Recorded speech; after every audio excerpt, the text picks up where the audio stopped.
Bueno, hermanos, entonces en las últimas 5 semanas, creo, hemos estado estudiando el capítulo 8 de nuestra confesión de fe, que es el capítulo que se llama así, de Cristo el mediador. Es la doctrina de Cristo como el mediador de su pueblo.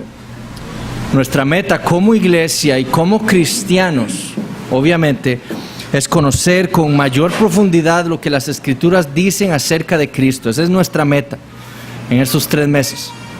Conocer con mayor profundidad lo que la Biblia dice acerca de Cristo como en su oficio de mediador del nuevo pacto. ¿Okay? Y en lo que llevamos de nuestro estudio hemos dicho que la manera en la que nosotros abordaríamos el capítulo 8 sería dividiéndolo en 3 partes.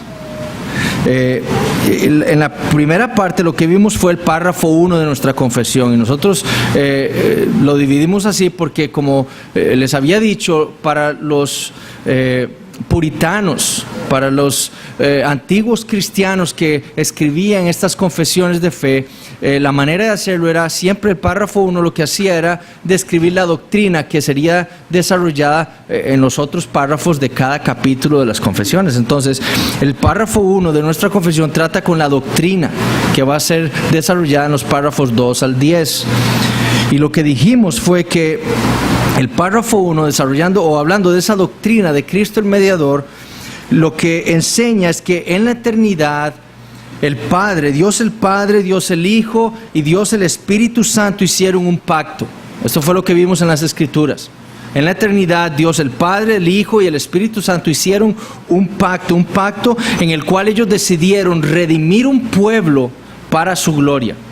Esto ocurrió en la eternidad, no después de que el hombre cayó, no, en la eternidad fue cuando Dios decidió hacer esto.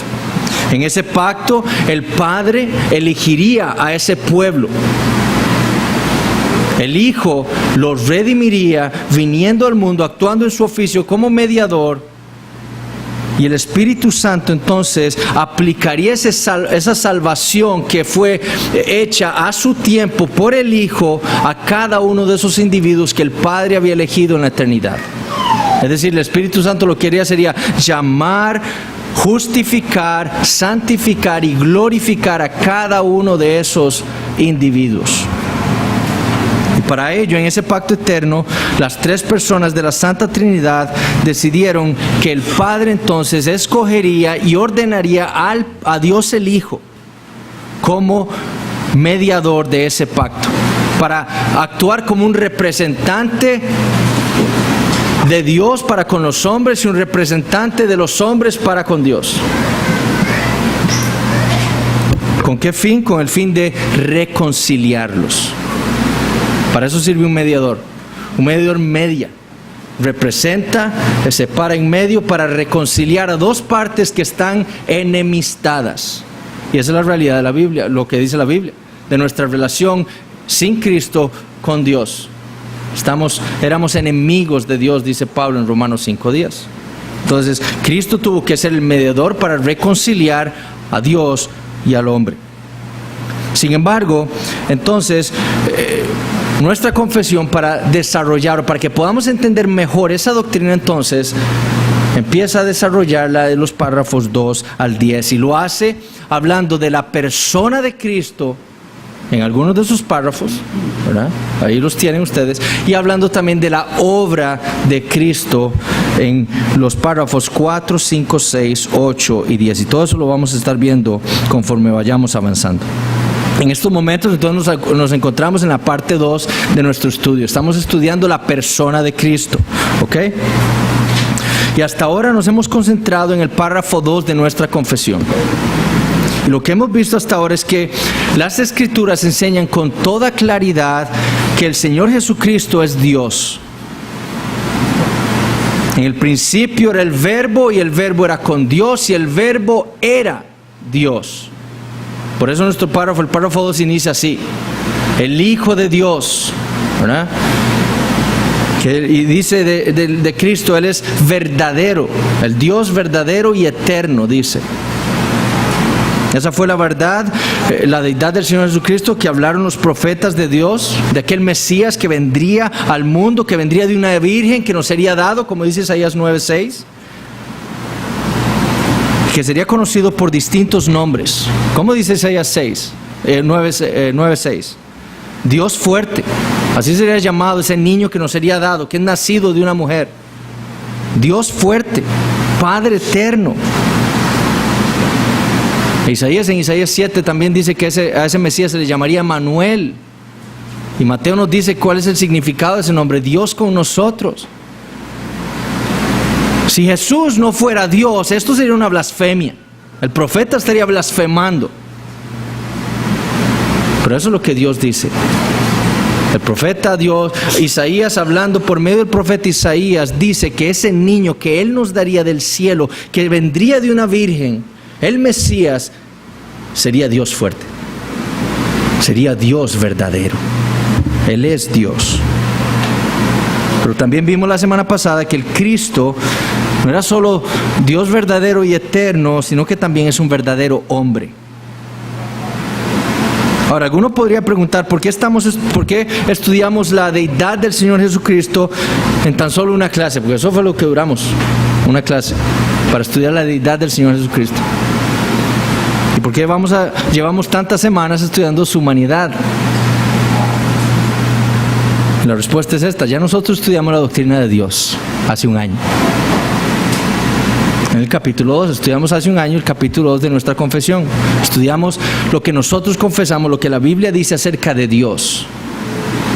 Y pasamos 3 meses estudiando a Dios, la doctrina de Dios. Jesucristo es Dios. Todo lo que leímos de las Escrituras acerca de Dios, todo lo que estudiamos hace un año, esto es Jesucristo. Él es Dios. Él es el Dios único, vivo, verdadero, autosuficiente, infinito, perfecto, incomprensible. Él es espíritu purísimo, invisible, impasible, inmortal, inmutable, inmenso, eterno, inescrutable, todopoderoso, santísimo, sapientísimo, libérrimo, absoluto, bondadoso, justo. Este es el Señor Jesucristo. Él es Dios. Y nosotros el año pasado estudiamos todo esto. ¿Qué significan todos estos atributos de Dios? Bueno, todos esos atributos los tiene Cristo, porque Él es Dios. Entonces, por eso duramos solamente una semana, porque ya duramos 3 meses estudiando la doctrina de Dios. Pero entonces, Jesucristo no es solo Dios, Él es también hombre. Y esto es lo que leemos nosotros en el párrafo 2 de nuestra confesión. Dice: el Hijo de Dios, la segunda persona en la Santa Trinidad, siendo Dios verdadero y eterno, el resplandor de la gloria del Padre, consustancial con aquel e igual a Él, que hizo el mundo y quien sostiene y gobierna todas las cosas que ha hecho. Y ahora sí, aquí viene: cuando llegó la plenitud del tiempo, tomó sobre sí la naturaleza del hombre con todas sus propiedades esenciales y con sus debilidades concomitantes, aunque sin pecado. Siendo concebido por el Espíritu Santo en el vientre de la Virgen María, al venir sobre ella el Espíritu Santo y cubrirle el Altísimo con su sombra, y así fue hecho de una mujer de la tribu de Judá, de la simiente de Abraham y David, según las Escrituras. Este Dios, la segunda persona en la Santa Trinidad, el Hijo de Dios, cuando vino el cumplimiento del tiempo, como leemos en Gálatas 4:4, o como dice nuestra confesión, cuando llegó la plenitud del tiempo, tomó sobre sí la naturaleza del hombre. Es decir, Él tomó para sí lo que Él antes no era: la humanidad. Él no era Dios, Él no era hombre antes. Él existía en la eternidad como Dios. Pero ahora Él toma sobre sí lo que Él no era antes: la humanidad. Todo lo que caracteriza a los hombres fue tomado por el Señor Jesucristo. Desde que se dice en Filipenses 2 que existía en la eternidad siendo en forma de Dios, o sea, poseyendo todo lo que caracteriza a Dios, ese Dios se despojó a sí mismo. Y lo que vimos la semana pasada es que ese término despojar lo que implica es que Él ha sumado o se ha añadido a su ser algo. Es la humanidad. Tomó forma de siervo. y estando en forma de siervo, ¿verdad? Dice Filipenses capítulo 2. Entonces eso, él tomó sobre sí una verdadera humanidad. Él no era un espectro, él no era un fantasma, como dijeron muchos herejes en la iglesia primitiva. Él caminó entre nosotros como un hombre verdadero, como leímos la semana pasada en el Nuevo Testamento, como un hombre de carne y hueso. ¿Qué le dijo él a sus discípulos? Ved mis manos y mis pies. Comió con ellos. Y vimos que nuestra confesión afirma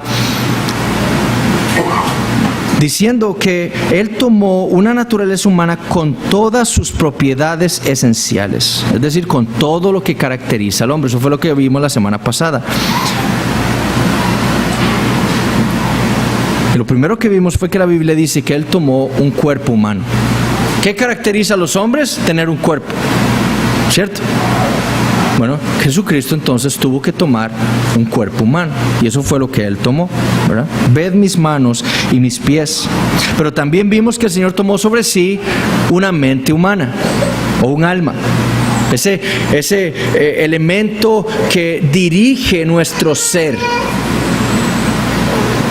Nosotros no podríamos ser hombres si no tuviéramos un alma, una mente. ¿Ok? Un animal no es un hombre, ¿por qué? Porque no tiene un alma, no tiene una mente pensante. ¿Ok? Jesucristo, para asumir la humanidad, tuvo que tomar para sí una mente humana. Una mente que estaba sujeta a las limitaciones propias de la humanidad, pero sin pecado, sin corrupción. Como les cité la semana pasada, que dice este autor Donald MacLeod, una mente que está sujeta a las mismas leyes de percepción, memoria, lógica y desarrollo como la nuestra. Jesucristo creció en sabiduría, dice la Biblia. Cuando era niño, Él creció en sabiduría. ¿Cómo lo hacía? Leyendo las Escrituras, memorizándolas, observando el mundo. Así aprendió Él, así Él creció en sabiduría, en entendimiento, orándole a su Padre. O como afirmó el gran teólogo reformado Herman Bavinck, la conciencia humana de Cristo era limitada, de Cristo en su humanidad, y creció al igual que Él lo hacía.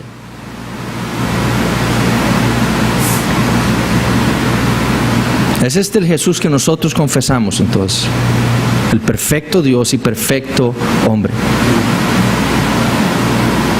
Es una pregunta muy importante.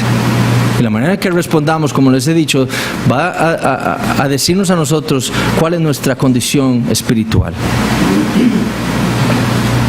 Pero entonces, ¿qué otras propiedades caracterizan a la humanidad y que entonces tuvieron que ser tomadas por el Señor Jesucristo, por la segunda persona de la Trinidad cuando se encarnó?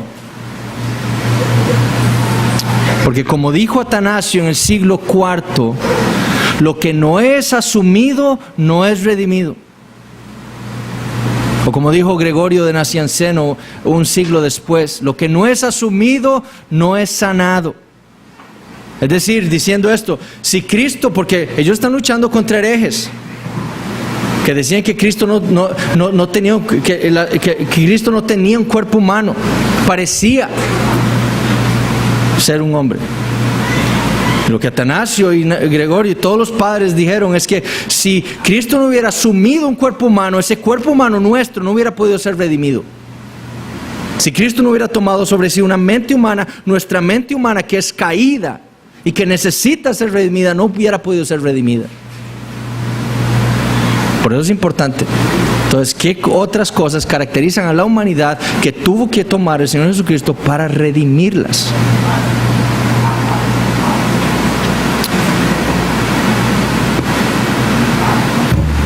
Bueno, Él tuvo que tomar emociones sobre sí. Emociones humanas. Y no, aquí debemos tener claro que estamos hablando de la humanidad del Señor Jesucristo. Es increíble cómo uno escucha constantemente. Creo que fue la semana pasada o hace 2 semanas, estuve escuchando un sermón de un pastor de una iglesia que es bautista reformada como nosotros, es una iglesia confesional, se adhieren a la confesión de fe igual que la nuestra. Y él hablaba acerca de Dios teniendo emociones, como nosotros. Dios tiene emociones como nosotros. No son exactamente las mismas emociones nuestras, pues no tienen pecado, pero tiene emociones. La doctrina histórica, la doctrina de nuestra confesión, lo que nosotros estudiamos de las Escrituras hace un año, estudiando el capítulo de nuestra confesión, es que Dios es impasible. Dios no tiene pasiones. Dios no se exalta, no tiene ansiedad. Dios no se entristece. Él es perfecto. Él existe en una eterna perfección. Nada puede alterar su ser, porque Él es inmutable, Él es Dios. Y lo que le dice nuestra confesión, sacado de las Escrituras, y nosotros lo vimos el año pasado, es que Dios es impasible. Él no tiene pasiones como nosotros. Él no es un hombre.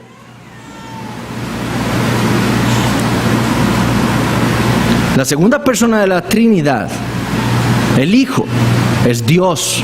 Por lo tanto, Él en su deidad es impasible también. Pero en su humanidad, Él es pasible. Él tenía emociones como nosotros. ¿Cómo vamos a ver? Eran emociones sin corrupción, emociones sin pecado, diferencia de las nuestras, ¿verdad? Nosotros nos exaltamos y esa exaltación es pecaminoso. Nos enojamos y pecamos, ¿verdad? Las emociones que expresó el Señor Jesucristo eran emociones sin pecado, porque Él no tenía pecado. Pero eran emociones humanas, porque Él era un hombre verdadero. En su humanidad, Él sí tenía emociones. Y si usted desea saber esto de la doctrina, la impasibilidad de Dios, usted puede buscar en nuestro sitio de internet, el año pasado, un curso que se llamó así, El Dios que Confesamos, y hay una clase específica de la impasibilidad de Dios. Creo que fueron 2 o 3 clases de esto. Entonces usted puede estudiar más ahí el tema. Entonces, en su humanidad, Cristo era pasible. Él poseía emociones humanas. ¿Por qué? Porque nuestras emociones debían ser redimidas.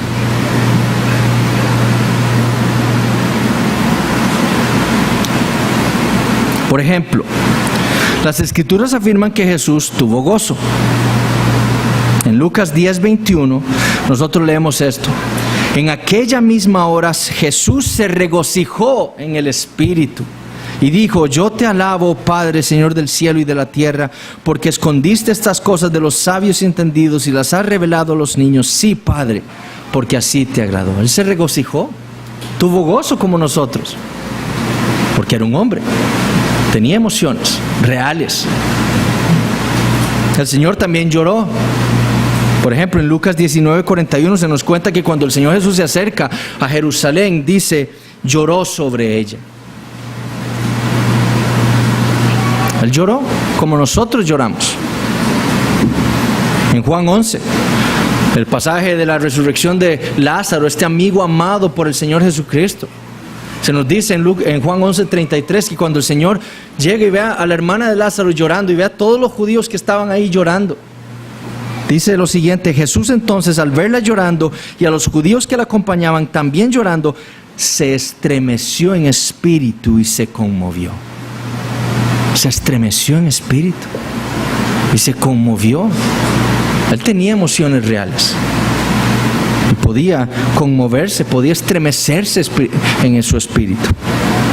Cristo también se compadeció de las multitudes. En Mateo 9:36 leemos lo siguiente: y al ver las multitudes tuvo compasión de ellas, porque estaban desamparadas y dispersas como ovejas que no tienen pastor. Se compadeció. También se enojó. El Señor Jesucristo se enojó también, porque era un hombre verdadero y tenía emociones humanas. Obviamente, recalcamos esto: el enojo del Señor fue sin pecado. Del 100% de las veces que yo me enojo, el 99.99999% son pecaminosas.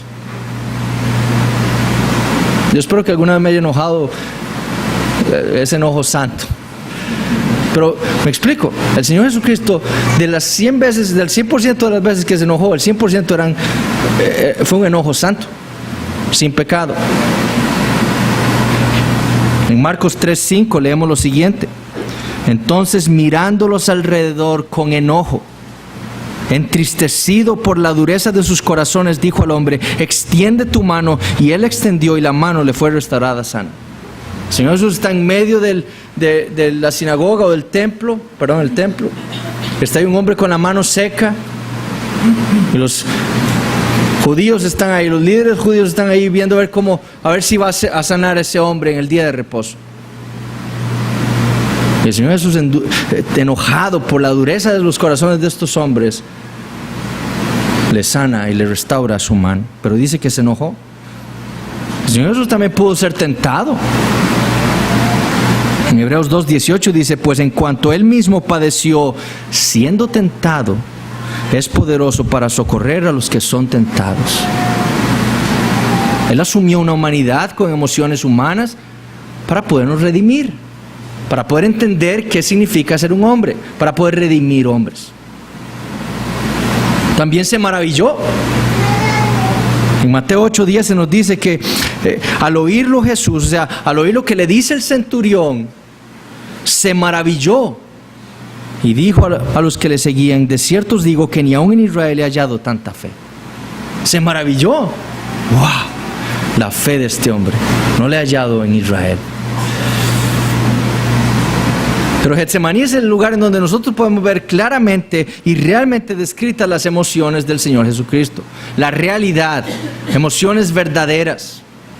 En Marcos 14, por ejemplo, nosotros leemos lo siguiente: vinieron pues a un lugar que se llama Getsemaní, y dijo a sus discípulos: sentaos aquí entre tanto que yo oro.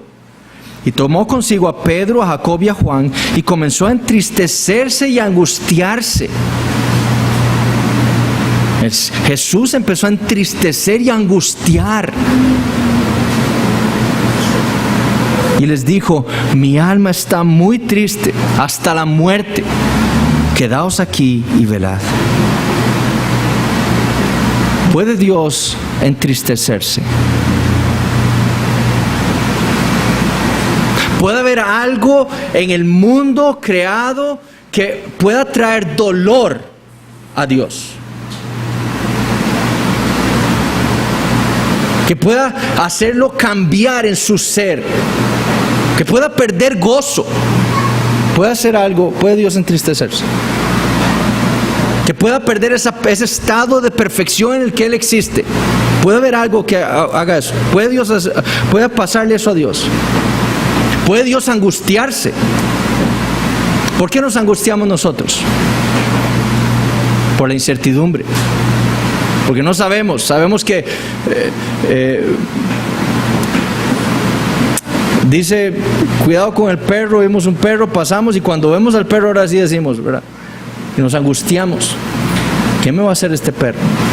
¿Puede Dios angustiarse por la incertidumbre? No, Él es Dios. Él lo conoce todo. No hay nada que pueda angustiar a Dios. Dios lo sabe todo. Dios es omnisapiente, es omnipotente. No hay nada desconocido para Él.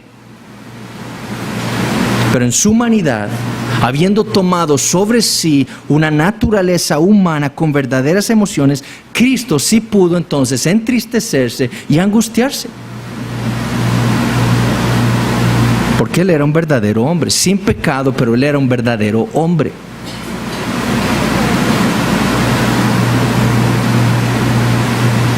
Pero la humanidad del Señor Jesucristo es evidente aquí. Él era un verdadero hombre, con emociones reales. Ahora, ¿qué otra propiedad de la naturaleza humana tomó el Señor? ¿Qué otra cosa caracteriza a los hombres? Una voluntad. La capacidad de hacer elecciones, de decidir. La voluntad es una característica de toda la humanidad. De hecho, nuestra confesión de fe en el capítulo 9, párrafo 1, dice lo siguiente, hablando sobre el libre albedrío: Dios ha dotado la voluntad del hombre de una libertad natural y de poder para actuar por elección propia, que no es forzada ni determinada a hacer bien o mal por ninguna necesidad de la naturaleza. Dios nos ha dado a los hombres una voluntad, una capacidad de hacer elecciones, y eso caracteriza a la humanidad. Entonces, ¿Cristo qué tuvo que hacer? Asumir una voluntad humana. Sí iba a ser redimida.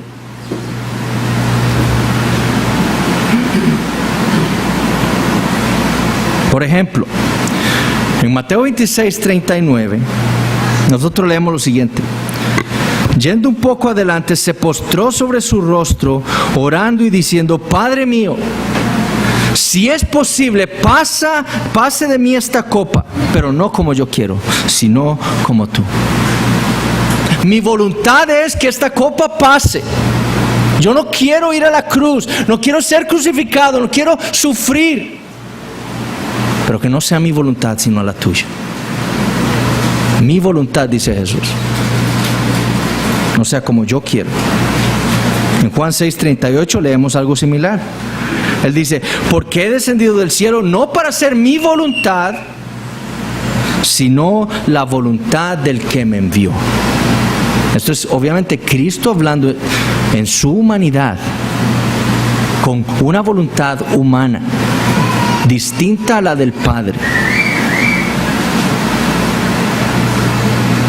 En cuanto a su humanidad, Cristo tenía una voluntad propia, una voluntad diferente a la de Dios el Padre.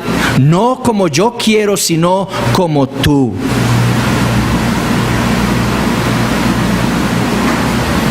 Como toda voluntad humana, entonces, ¿qué debía hacer? Debía aprender obediencia. ¿Qué leemos en Hebreos capítulo 5, versículo 8? Y aunque era hijo, por lo que padeció, aprendió la obediencia como hombre. Cristo tenía que ir aprendiendo cuál es la voluntad del Padre. ¿Qué es lo que el Padre quiere que yo haga? Esto voy a hacer. Y en su ministerio terrenal él fue aprendiendo obediencia, conociendo cuál era la voluntad de Dios el Padre y haciéndola, no resistiéndola como nosotros, no, haciéndola perfectamente. Nunca la resistió. Dios nos dice a nosotros: no mientan. ¿Y qué hacemos nosotros? Mentimos, porque nosotros resistimos la voluntad del Padre, la voluntad de Dios. No así Cristo. Cristo vio cuál era la voluntad del Padre e hizo exactamente lo que Él le había ordenado hacer.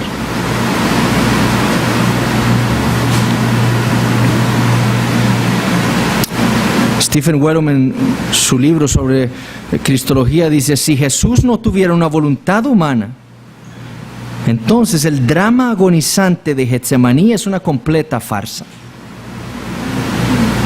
Y nos quedamos sin un representante humano para sufrir por nuestros pecados humanos y hacernos parte de una nueva humanidad. Como dijo Calvino comentando en Mateo 26, 39. Este pasaje muestra claramente la tremenda locura de aquellos antiguos herejes que fueron llamados monotelitas, y ahorita les digo qué es esto, debido a que se imaginaron que la voluntad de Cristo era una y simple. Pues Cristo, siendo Dios, no quiso nada diferente a su Padre. O sea, en su deidad, el Hijo y el Padre tienen la misma voluntad, porque son Dios, los dos quieren lo mismo, ¿verdad? Pero dice: y por lo tanto sigue que su alma humana tenía afecciones distintas al propósito secreto de Dios, porque tenía una voluntad humana diferente a la de Dios, el Padre. Como les dije hace unas semanas, en el siglo 7 después de Cristo, la iglesia luchó contra unos herejes que se les llamó monotelitas. Se les llamó así porque ellos, esa palabra monotelos en griego, significa tener mono, uno, telos significa un propósito, una meta o una voluntad, ¿ok? Entonces, ellos, su doctrina era que Cristo tenía una única voluntad. Si es una persona, tiene que tener una voluntad nada más. Y la voluntad que tenía era la voluntad de Dios. La misma voluntad de Dios es la que tenía Cristo. Y la iglesia luchó contra ellos porque eso no es lo que la Biblia dice. Nosotros lo acabamos de leer. No como yo quiero, sino como tú. Entonces, ¿cómo? Entonces, sería una contradicción decir eso. Si leemos Getsemaní, por ejemplo. Y la iglesia luchó contra esos herejes. Y los que lucharon contra ellos se les llamó diotelitas. Es decir, aquellos que afirmaban que Cristo tenía dos voluntades. Una voluntad divina en su deidad y una voluntad humana en su humanidad. Y cuando veamos las herejías cristológicas, vamos a ver el tercer concilio de Constantinopla del año 681, cómo se estableció esta doctrina y qué fue lo que confesó la iglesia en ese tiempo. Pero entonces, Cristo como nuestro mediador, Él tenía que tomar una naturaleza humana con una voluntad humana para redimir la voluntad humana nuestra. Como dijo MacLeod, su victoria, la victoria de Cristo vino escogiendo la voluntad del Padre en lugar de y hasta en contra de la suya propia. Padre mío, si es posible, pase de mí esta copa, pero no como yo quiero, sino como tú. Y así Cristo unió la voluntad humana con la voluntad divina. Se sujetó a la voluntad divina. En su humanidad, con esa voluntad, habiéndole dicho al Padre, Padre, no como yo quiero, sino como tú, lo que hizo Cristo fue someter la voluntad humana a la voluntad divina. Algo que nosotros no habíamos hecho nunca. Pero ¿qué más dice nuestra confesión? Fue lo que tomó Cristo sobre sí, que es característico de la humanidad. El párrafo 2 dice, tomó sobre sí la naturaleza del hombre con todas sus propiedades esenciales y con sus debilidades concomitantes. ¿Qué quisieron decir los bautistas particulares en el siglo XVII con esta frase? Debilidades concomitantes. Bueno, Richard Müller, este teólogo que les he estado citando todas estas semanas, en ese diccionario suyo de términos de teólogos de la antigüedad, cómo usaban todos esos términos teológicos, cómo fuera que ellos lo usaron en la antigüedad. Él dice que ese término, esa frase, infirmitates comunes, así era como hablaban los reformadores, de esas debilidades concomitantes, infirmitates comunes en latín. Él dice que significaba lo siguiente: las debilidades o enfermedades que luego de la caída cercaron a toda la raza humana, tales como hambre, sed, dolor y ansiedad. Esas son las debilidades concomitantes. Y dice, distinguidas o diferentes de infirmitates personales o las enfermedades personales, resultantes de excesos o enfermedades específicas hereditarias o personales que no son comunes a todos los seres humanos sin excepción. Entonces, con ese término de debilidades concomitantes, lo que nuestra confesión afirma es que el Señor Jesucristo tomó sobre sí todas aquellas debilidades propias de la humanidad: hambre, sed, dolor y ansiedad. Pero con esa misma frase, nuestra confesión está negando que el Señor Jesucristo hubiera padecido de alguna enfermedad o padecimiento personal por algún exceso o por herencia. El cuerpo del Señor Jesucristo era un cuerpo perfecto. Y esto lo vamos a ver la otra semana cuando veamos cómo fue que Él fue concebido. Era un cuerpo humano verdadero, con sus debilidades, pero era un cuerpo perfecto. Cada célula de su cuerpo era perfecta, su ADN era perfecto, no tenía corrupción en él. No había ningún error en el código genético de Jesús. Ninguna mutación, ninguna afección cromosómica. No heredó ningún defecto genético de su madre. Porque fue concebido por el Espíritu Santo. Y ya veremos esto la semana próxima. Él no fue sujeto entonces a ese tipo de enfermedades hereditarias ni genéticas. Pero nuestra confesión también niega que el Señor sufriera de algún padecimiento o de alguna debilidad por algún exceso pecaminoso. ¿Por qué? Porque Él no fue un pecador. Él no tenía pecado. Él nunca padeció de cirrosis por tomar mucho licor. ¿Por qué? Mucho vino. Porque Él nunca se excedió cuando tomaba vino. Él tomó cuando estaba satisfecho y punto. Tampoco sufrió de cirrosis por obesidad. Ustedes saben que la obesidad puede dar cirrosis. Él nunca padeció de cirrosis por causa de obesidad porque él no era obeso. Él no tenía el pecado de la gula. Él comía con medida porque era sin pecado. Entonces, él nunca padeció de alguna enfermedad por algún exceso pecaminoso. Nosotros sí sufrimos de esas cosas. ¿Por qué? Porque nosotros sí somos con pecado. Nosotros sí fuimos concebidos en pecado, como dijo David en el Salmo 51. No solo tenemos, nuestro ser está corrompido por el pecado, nuestro ADN, nuestro material genético está corrompido por el pecado, pero también nuestro corazón, que es el que toma nuestras decisiones, nos lleva a tomar excesos en las cosas que Dios nos da y nos lleva a nosotros a padecer enfermedades por causa de ese pecado. No así Jesús.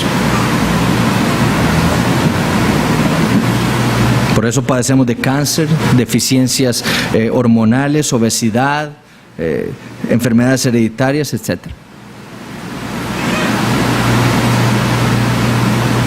Eso no fue compartido por el Señor Jesucristo. Él solo asumió sus debilidades concomitantes como la sed, hambre, dolor, ansiedad, etc. Veamos rápidamente lo que las Escrituras dicen acerca de esto. En Mateo 4, por ejemplo, durante su estadía en el desierto, cuando el Espíritu Santo llevó a Jesús al desierto para ser tentado, la Biblia afirma que él tuvo hambre. Y después de haber ayunado 40 días y 40 noches, tuvo hambre. Dios necesita comer. A Dios le da hambre. ¿No? ¿Por qué?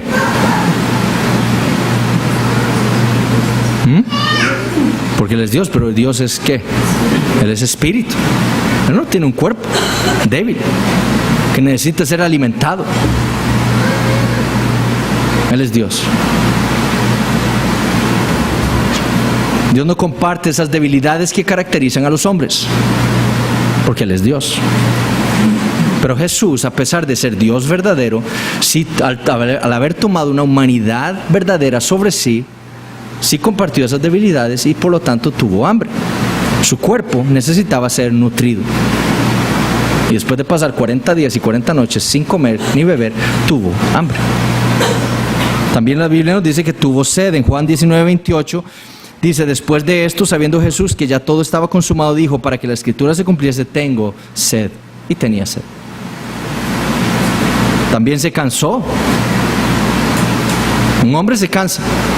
Puede tener una gran... Mi hermana corre maratones, pero yo sé que si se corre una maratón y después corre la siguiente, se va a cansar. En Mateo 8:24 dice: y he aquí que se levantó en el mar una tempestad tan grande que las olas cubrían la barca, pero él dormía. ¿Por qué? Porque ha estado todo el día ministrando y estaba cansado. ¿Y qué hizo? Dormir. ¿Dios duerme? Gloria a Dios que no. Él no es hombre, Él es Dios. Él no se cansa, Él no duerme. Pero Cristo en su humanidad sí se cansaba.